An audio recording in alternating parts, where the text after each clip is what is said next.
What's up guys, this is Storm. I'm here to bring you another gaming news roundup for the week that passed.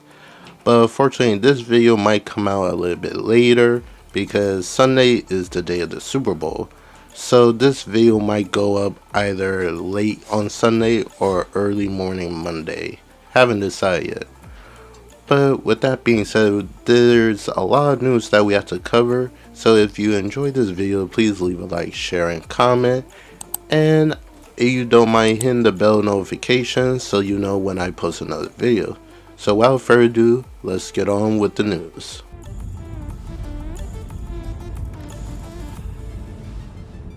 Alright, let's talk about the elephant in the room, the whole PSN outage, which happened around Friday night, I want to say around 7. I unfortunately didn't catch it while playing on the PlayStation system since I was at work. But I did saw on social media people talk about it, which is nothing new when it comes to outages. PSN goes down sometimes and Xbox goes down sometimes. I think the most anger was coming from this is the lack of communication from PSN, what caused the outage, and they was not giving any updates on the progress of fixing it. I think that's where people are mostly mad about. Which I can understand, like we're paying for the PlayStation Plus and stuff. The least you could do is give your player base some type of communication of what's going on or what caused the breach. I did saw online that supposedly is from PlayStation that said what caused the breach, and this is what it said. At approximately midnight Pacific time, the PlayStation online store was subject to an online breach. The vector of the attack was quickly identified and online services were taken offline, so we could assess the severity of the attack. The individual or individuals concerned did not download or export any user or payment details. Unfortunately, they did place a copy of Concord in everyone's library, which engineers are working to correct. I cannot confirm this is from exactly from PlayStation because I haven't found it anywhere else. I just saw somebody posted this image on Facebook, so I'm not so sure if this is either a fake account or the actual PlayStation. But PlayStation did come out and said they're giving PlayStation Plus users an extra 5 days to compensate for the downtime, which is pretty good, judging it was only down for a couple of hours and you're getting 5 extra days. And this just goes to show we are not ready for a all digital future when it comes to gaming, because physical copies of games that don't have online check-ins, you can still play those games with no problem. But yeah, everybody who's hoping for an all digital hoping for all digital when it comes to gaming, we're definitely not ready yet, especially if we can experience these kind of downtimes that will kind of ruin the whole gaming ecosystem if this was a reoccurring problem that was going on. And it's been a pretty long time since we saw a PSN outage like this.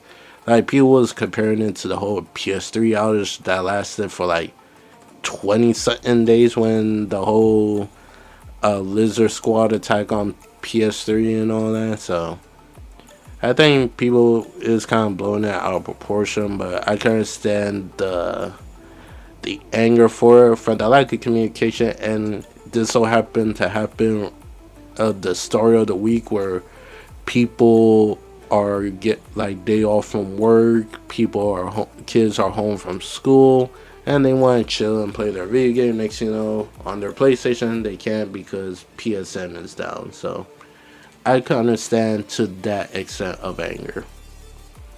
But PSN back online, people are playing their Marvel Rivals, trying out the Monster Wilds beta or any game that they were playing in the meantime. So problem solved. So everything is basically back to normal.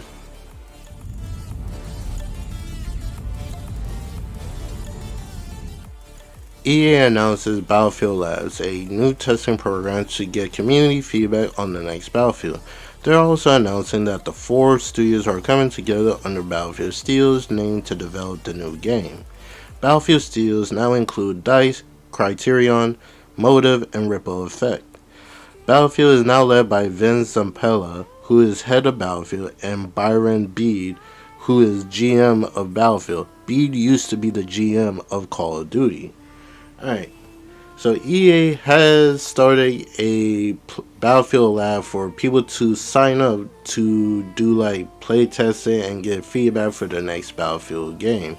They put out like a little dev video talking about the experience they had through the Battlefield over the years, and at the end of the video they kind of show that looks to be the next Battlefield game. So which this means they're trying to not have a same type of reaction to their last Battlefield game that started off very poorly but definitely improved over time. But they want to out the gate be the best first person military style shooter game that will give Call of Duty a competition like they had before. So this sounds all good. I saw people sign up for the Battlefield Labs.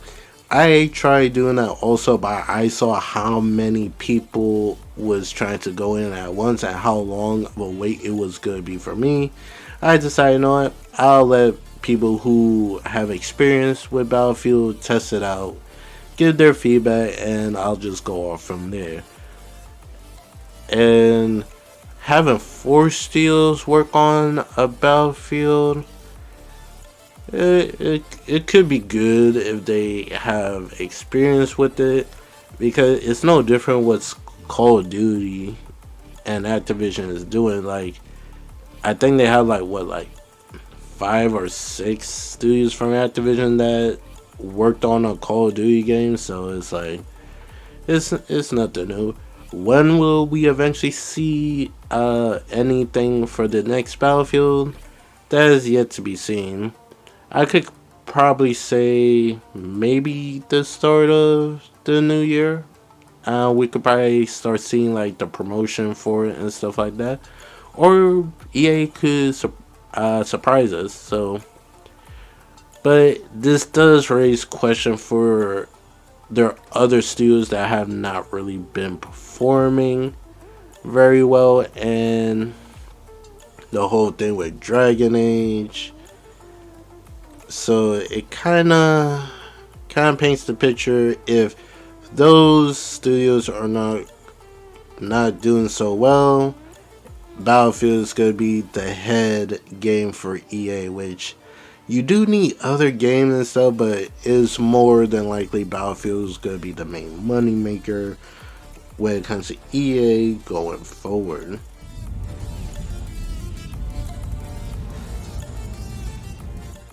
Our next topic of discussion involves with Platinum Games. If you don't know Platinum Games, they are the developers behind the Bayonetta series, Wonderful 101, and a couple of IPs that Nintendo published from them.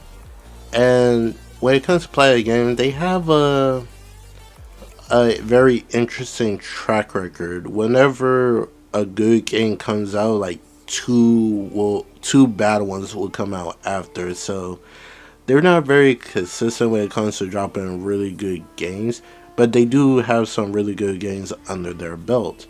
But reported troubling news is coming out from Platinum Games that have a lot of people concerned for the future of the studio and what this could mean for the development of Ninja Gaiden 4. And this is what the report says. This comes from Genki, and for advance, sorry if I mispronounce these names. He says 5 more Platinum Game leads have quit Platinum Games according to Hideki Kamiya's latest YouTube video. Takashiya Tora, Astral Chain director, Yusuke Miyata, Bayonetta 3 director, Abby B, Tenari Bayonetta Origins director, Kenji Sato, Metal Gear Rising director, and Masaki Yamanaka, Anarchy Reigns and Resident Evil character designer. So, When this came out, a lot of people was very concerned about what's going on with Platinum Games, what could this mean for their studio, and also what this could mean for Ninja Gaiden 4.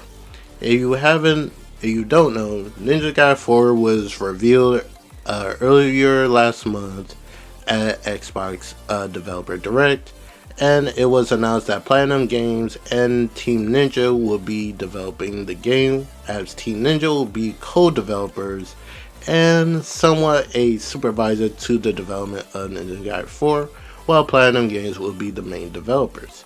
So, now people are wondering, what could this mean for Ninja Gaiden 4?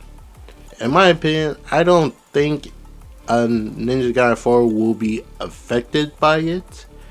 I could understand if Platinum Games was the sole developers of the game with no other studio team helping them, then I could see the rightful concern for the development of the game. But the fact that Team Ninja is working with them, I don't think Ninja Gaiden 4 will have any type of effect of the development because of what's going on with Platinum Games. But any future time for Platinum Games that they'll be the sole developers for, that could be a problem further down the line. But we'll cross that bridge when we get to it. But as of now, me personally, I don't think Ninja Gaiden 4 is in any type of trouble.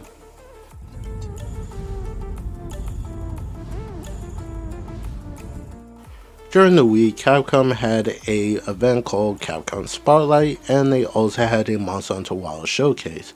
For the Monster Hunter Wilds showcase, they talk about some returning monsters, new monsters, and they showcase a new trailer introducing the flagship monster from Monster Hunter Wilds. If you want to check that out, I have my reaction to that event in the description below of this video in case you want to check it out and see the new information that they dropped. But currently in the Monster Hunter Wilds Beta 2 that's going on right now, you could actually join the hunt against the flagship monster if you want a real challenge for the upcoming game. But if you're unable to catch the beta for this week, they're also having another one for next week in case you missed this one. I strongly suggest for you to try your chance to take on the flagship monster because he is no joke, and you're going to need a full team if you want to take him out in this beta. Because since we don't have really strong gear that we could craft to do more damage, you're going to need a full team to take him out. Me and a buddy of mine tried to see we could take him on with just the two of us. We got pretty close, but unfortunately no cigar. We ran out of time before we was able to put him down for good. But for Capcom Spotlight, they talk about some games. Marvel vs. Capcom 2 is coming to the Xbox One. They got over the hurdle for the reason why when this game was announced, it didn't say it was also be coming to the Xbox One. And now Xbox One players are able to play the game digitally as right now. Another game that they focused on was Onimusha: The Way of the Sword. They gave us some details about the game, and they talk about the 3 pillars that is going to be the main focal of the development of the game.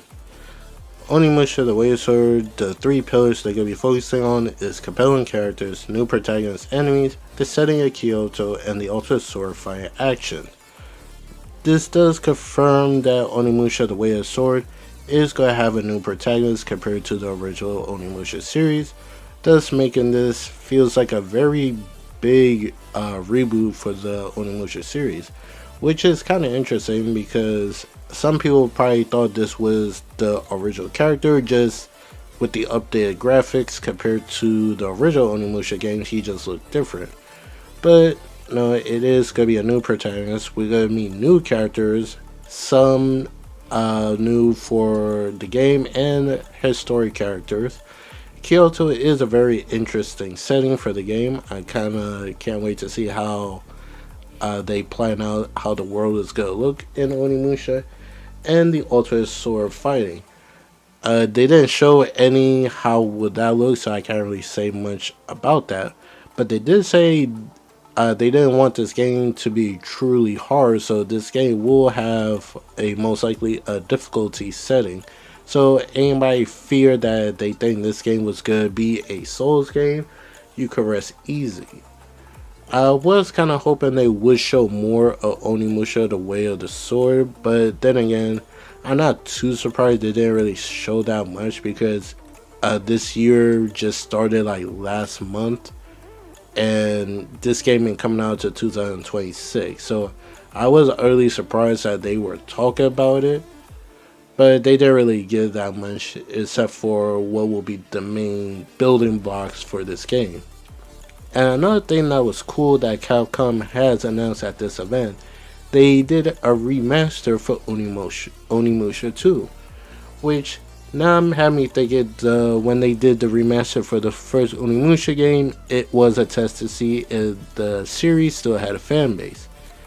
The game currently has no release date, but they said it is coming out sometime in 2025 for PS4, Xbox One, Switch, and Steam.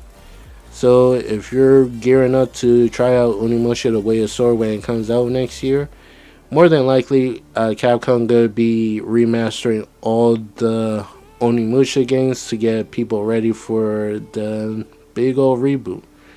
So with Onimusha 2 getting remastered, I wonder how long it would be for the third one to potentially get remastered. There's a chance they probably don't remaster it, but it is kind of interesting if they did.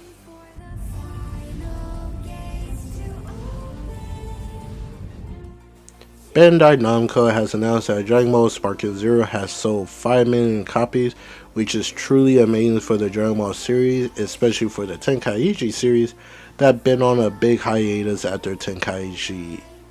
Well, technically Tenkaichi 3, but if you count Ultimate Tenkaichi, still it's been a long time we got a new Dragon Ball Z game from the Tenkaichi series.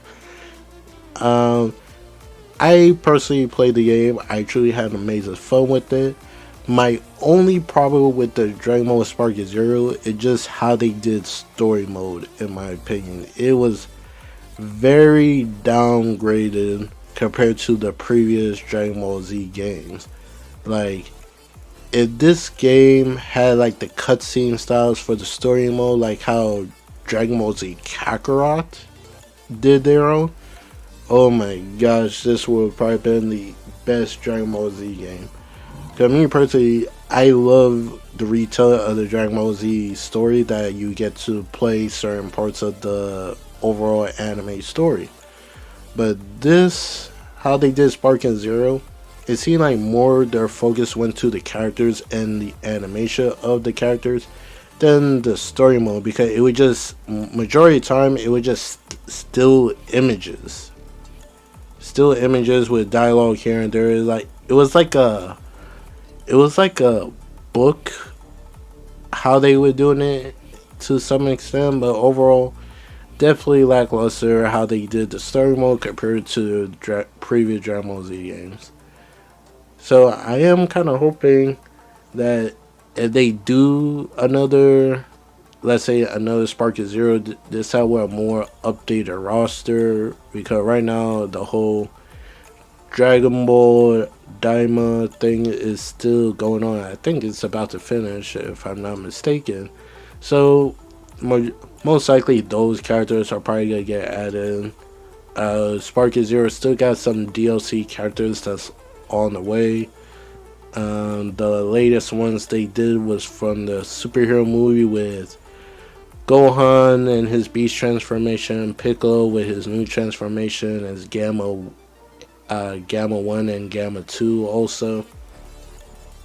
He did not get like the special edition of Sparking Zero. You could get those DLCs separately. I think they're charging like $18 or something like that.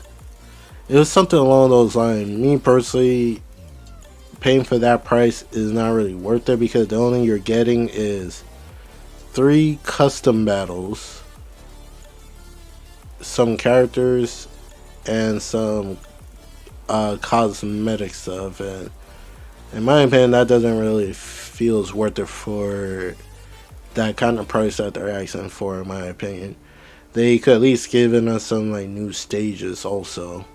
But I digress. congrats to Dragon Ball Sparking Zero for selling 5 million copies, and hopefully the next one, if they do continue the series, it won't take so long to come out. But I am kind of curious what more they could do in the upcoming future. Me personally, what I think they should do another Dragon Ball Z Kakarot, but add like the super storyline and stuff. And yeah, do how they did those cutscenes, and yeah, that shit will be looking like an anime straight up. So here's hoping for a sequel for Dragon Ball Z Kakarot.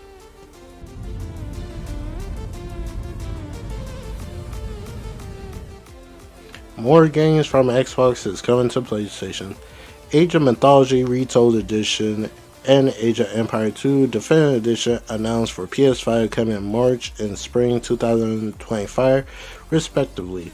This comes from Shinobi, who posts a link coming from Age of Empires news article. Alright, so this kind of stuff is not surprising anymore. Microsoft Phil Spencer said what he had to say, and is not going to stop anytime soon. But one thing I am curious about: are there any Age of Mythology fans on the PlayStation platform? Even though this game did used to come out for the PS2, it's kind of hard to say if those kind of fans are still around. Of course, you have the fanboys that are going to crack joke about this and whatnot, which is nothing new in this kind of ecosystem. It's all funny games. Hopefully nobody don't take this too seriously. But yeah, we all said that Microsoft will be the biggest publisher in the gaming community, and yeah, they got all the big studios now under their belt, and they're putting in games everywhere. And it's funny that this game is coming out for the spring, because there's a lot of games coming, and here's what I'm talking about. This comes from Hunter, who made a list of the confirmed Xbox games that are coming to the PlayStation 5. Age of Mythology Retold coming out March 4th. Age of Empires 2 Definitive Edition coming out Spring 2025. Forza Horizon 5 Spring 2025. Indiana Jones Spring 2025. Doom the Dark Ages May 15. Ninja Gaiden 4 Fall 2025. And The Outer Worlds 2 coming out some point in 2025. So Xbox has a total of 7 games that are coming to the PlayStation 5. At this point, should Xbox get out of the console business and just become a third-party publisher since they're putting their games everywhere? Or should they still be doing a console? Because if they, even though they may not say they don't really care for the console, it's just their actions are showing they don't really care for the console. Like, they're making money just by selling the games to other platforms. And Phil Spencer have on record said like he's gonna do the same thing for the Switch. It just, unfortunately, he can't really say much for the Switch because Nintendo has yet to do their event for the launch of the Switch 2. And I'm assuming once that happens, we're just gonna see a abundance of third-party games that will be coming for the Switch 2. So at this point, should Microsoft just pack up for the console or just keep doing it? Because in my opinion, does it really feel like they're just wasting money just making a console and stuff? Of course, you could say Xbox, well, Microsoft is a trillion company. Yeah, that's Microsoft. That doesn't mean Xbox have trillions of dollars in their back pocket to use for their department. But we'll just see what comes in the future. Microsoft said they are going to be making a console for the next generation. We'll just see how that turns out and how that will perform with this new initiative push that Microsoft is doing right now.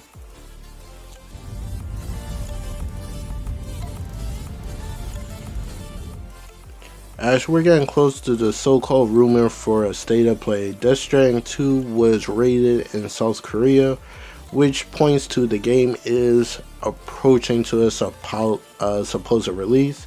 And people on social media have saw that Kojima have tweeted an image of him rendering that looks like to be a trailer for Death Stranding 2. So kind of feels like most likely he's getting ready to show the release date trailer that's supposedly going to be shown off at State of Play. We don't know if this is true or not, but it looks like that's where we're again pointed towards. And another thing to point to this so-called State of Play to be true is PlayStation Store accidentally leaked a trailer for an upcoming Konami game, and that is Metal Gear Solid Snake Eater. With the Metal Gear Solid Snake Eater trailer, it showed that the game is set to release in August 28th of this year, and the trailer also showed a familiar game mode that fans are familiar with, and that is the Ape Escape game mode. I didn't want to add the trailer just in case that they do like a copyright takedown for anybody that is showing the video, but it's already online and people are excited for the whole Ape Escape game mode and for the release date that's coming out the 28th, and a lot of people are excited about it because now people believe that this trailer was supposed to be shown off during the game, the supposed State of Play, but unfortunately the PlayStation Store have leaked the trailer, so more than likely the trailer is still going to be shown at the State of Play if it's still true or not. But I am curious what other games that the supposed State of Play is going to show. Some people talk about there is a second trailer that also got leaked that is going to be at the State of Play, but unfortunately nobody never said what supposedly is that trailer is. And the rumor for the State of Play came out from the person who goes by the name Nate the Hate, who also previously revealed that when Nintendo was going to show off the Nintendo Switch 2, and that turned out to be right. So right now he has some very strong credibility right now, and if he was right about the Switch 2 release reveal trailer, he could be right about this rumored State of Play. We just gotta wait and see in the coming days. So far PlayStation haven't gave no announcement of a State of Play, but we always seen that when it comes to PlayStation recently, when it comes to any announcement, they keep it close to their chest until they're actually ready to show it off, which is not very surprising, but hopefully they do show one because we need to see what they got cooking in the background because they've been too quiet for a very long time.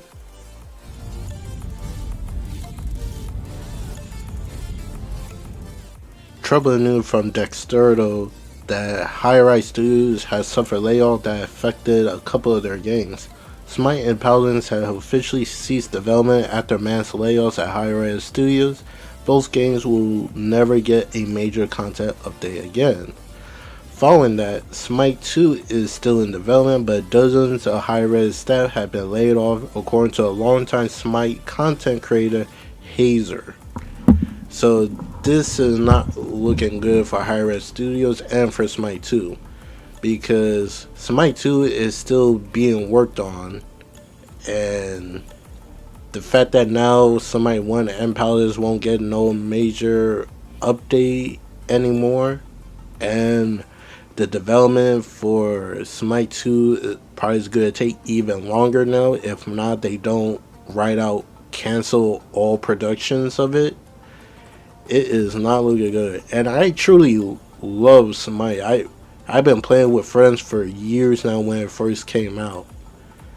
And of course I didn't really put money into it. All that I did in Smite was earn in game and stuff. But still, this is a very bad look for Hi-Rez, and this has been a troubling thing with all these layoffs and stuff. And I don't personally see the situation getting any better anytime soon.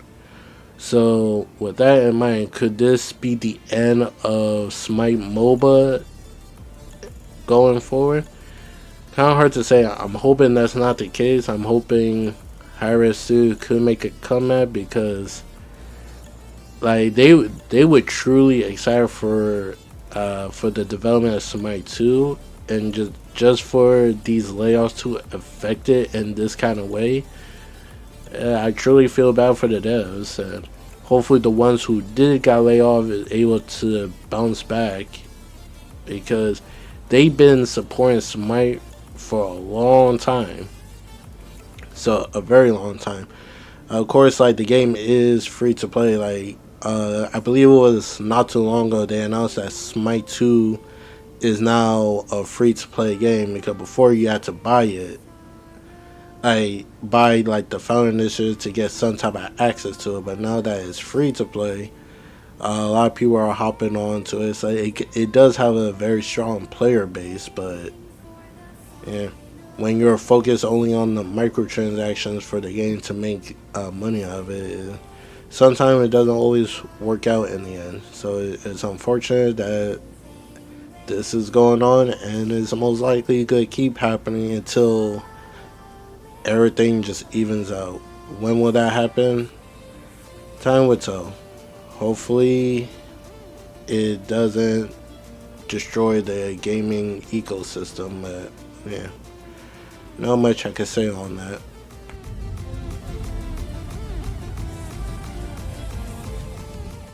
During the weekend, Take-Two had a conference call with some investors talk about their projects and what they have coming.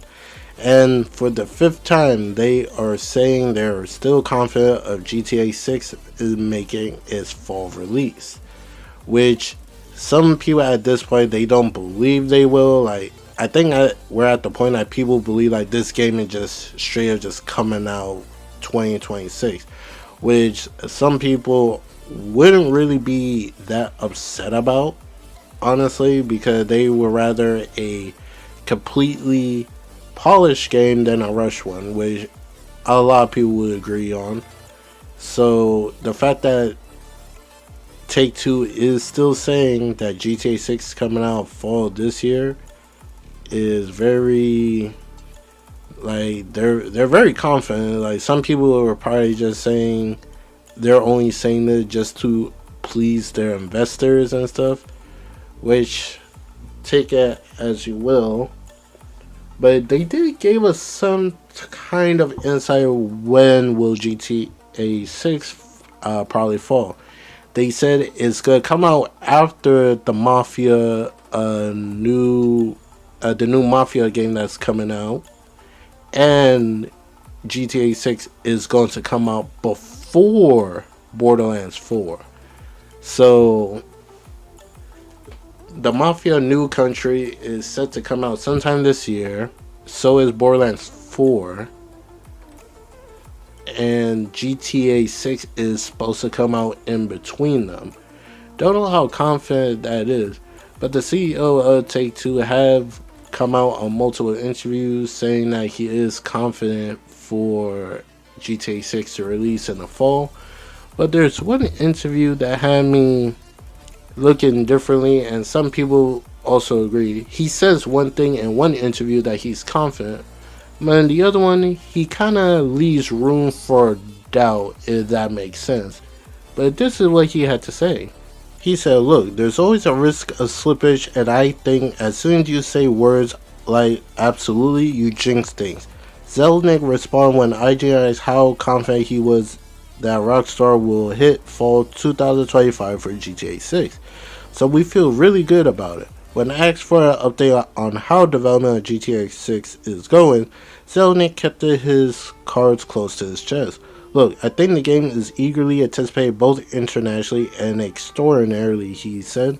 We know that Rockstar seeks perfection. I never claimed success before it occurs. I'm fond of saying arrogance is the enemy of continued success.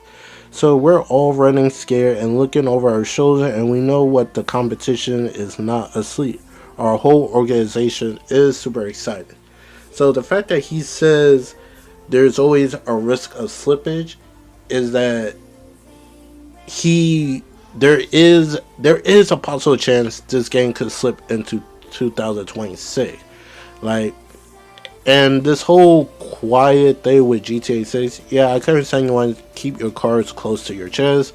You don't want to reveal when the game has come out until you are fully confident that this game is going to launch in a good state. But as what's going on right now, a lot of developers in this gaming ecosystem is waiting for GTA 6 for some time announcement when it could potentially release so they could drop their game. Because nobody want their game to go up against GTA 6, because that's a fight you're not going to win at. So I saw some people were upset that it's still no confident answer when GTA 6 could release, because they believe a lot of developers are waiting for GTA 6 to come out so they could drop their game so they could have a chance of gaining success for their game without having to compete with GTA 6, which I believe to some cases that could be true, but at the same time, like, it's probably not in a way. But I could see that being a problem.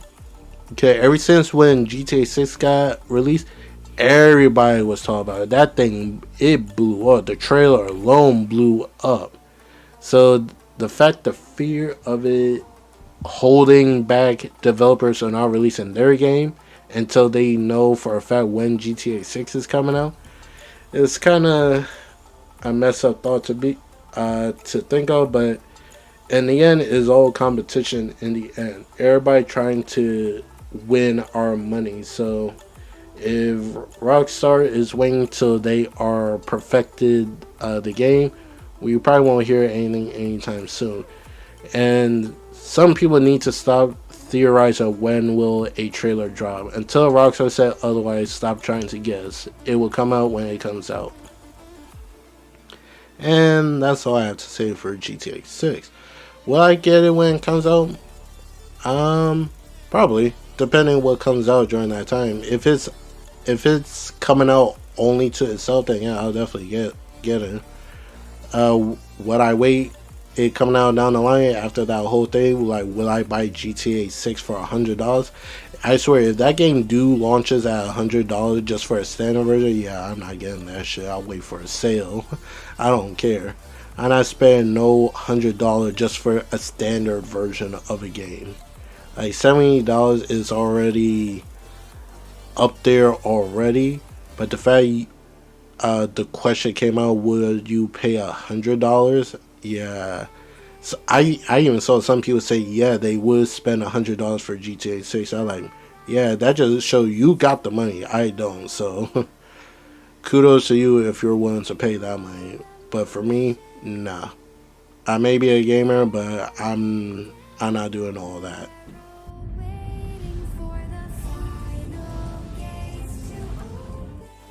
We're gonna end off this video with some bad news coming from Warner Brothers. They cannot catch a break when it comes to their movies and to their games. After the fail with Suicide Squad, the fail of Gotham Knights, and it just keep on coming. Because now we finally got to update what's been going on with our Wonder Woman game, and it's not sounding good. This comes from Okami. Wonder Woman from Monolith Productions was reportedly rebooted in early 2004. The game has already cost more than $100 million and is still years away from release if it ever makes it to the market. This comes from a Bloomberg article. So, Wonder Woman, a game that was announced, I want to say, by the end of 2022 at the Game Awards, and we haven't heard no update for it whatsoever. But now we finally got a supposed update on it that the development of the game got rebooted in early 2024, and now we're probably won't even get this game in this generation, but it's more likely gonna come out for the PS6 or whatever Xbox is doing. And not only that, it is reported that supposedly the developers of the Arkham series got greenlit to do another Batman game. This just goes to show they cannot make no other superhero game unless it's freaking Batman. And it gets even worse than that. Supposedly there was a Flash game that was in the works, but that got canceled due to the movie failing because of the shit going on with Ezra Miller, and overall the movie wasn't good.